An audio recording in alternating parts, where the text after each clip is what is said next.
রাজধানীতে থাকা প্রায় অর্ধশত ডাইং কারখানার জন্য প্রায় ১.৫ কোটি মানুষকে হুমকির মধ্যে ফেলা যাবে না বলে জানিয়েছেন পরিবেশ ও জলবায়ু উপদেষ্টা রিজওয়ানা হাসান। তিনি বলেন, দূষণের কারণে রাজধানীর ৪টি নদী এখন মৃত।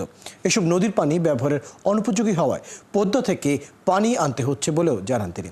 আরও জানাচ্ছেন হাবিব রহমান।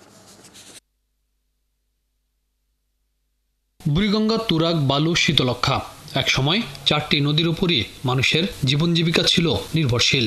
শিল্প কারখানার দূষণ আর দখলে ৪টি নদী অস্তিত্ব সংকটে। পানির দূষণে বেড়েছে স্বাস্থ্য ঝুঁকি। বুধবার conference on water reuse and recycle launching of national alliance অনুষ্ঠানে বিশেষজ্ঞরা বলেন, বিশ্বব্যাপী ৮০% পানি কোনো পরিশোধন ছাড়াই নিষ্কাশন করা হয়। বাংলাদেশও ঠিক একই অবস্থা। শিল্প কারখানায় উৎপাদিত রাসায়নিক বর্জ্য নদীগুলোকে দূষিত করছে। এতে স্বাস্থ্য, কৃষি, মৎস্য ও জীববৈচিত্র্য হুমকির মুখে পড়েছে। বিশ্বের উন্নত ও নিম্ন আয়ের দেশগুলোর মধ্যে বাংলাদেশের দূষণের হার অনেক বেশি। এর ফলে কৃষি, মৎস্য ও স্বাস্থ্যের উপর প্রভাব বেড়েছে। পরিবেশ, বন ও জলবায়ু উপদেষ্টা বলেন, ৪২টি ডাইং ফ্যাক্টরির কারণে ৪টি নদী মরতে বসেছে। শিল্প কারখানা অপরিকল্পিতভাবে পানি ব্যবহার করায় ভূগর্ভের পানির উপর চাপ বাড়ছে।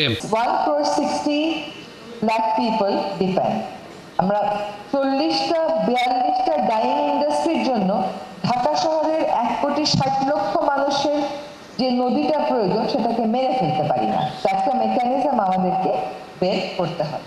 ঢাকা, গাজীপুর, নারায়ণগঞ্জ, চট্টগ্রামে অপরিকল্পিত শিল্পায়নের কারণে পানি দূষণ বাড়ছে, ভূগর্ভের উপর চাপ বেড়েছে। প্রতি বছরই নির্দিষ্ট কয়েকটি মাসে 7টি নদীর দূষণ এত বেশি থাকে যে মাছ মরে ভেসে ওঠে। সমস্যার সমাধানে আমরা দাতা গোষ্ঠীর সাথে নদীগুলোর উন্নয়ন নিয়ে কাজ শুরু করেছি। আধুনিক প্রযুক্তি ব্যবহার করে কম পানি ব্যবহারের মাধ্যমে কিভাবে গার্মেন্টস শিল্প ও অন্যান্য শিল্প কারখানার উন্নয়ন করা যায় সেদিকে নজর দিতে হবে বলে জানান এই উপদেষ্টা। হাবিব রহমান, ৭১, ঢাকা।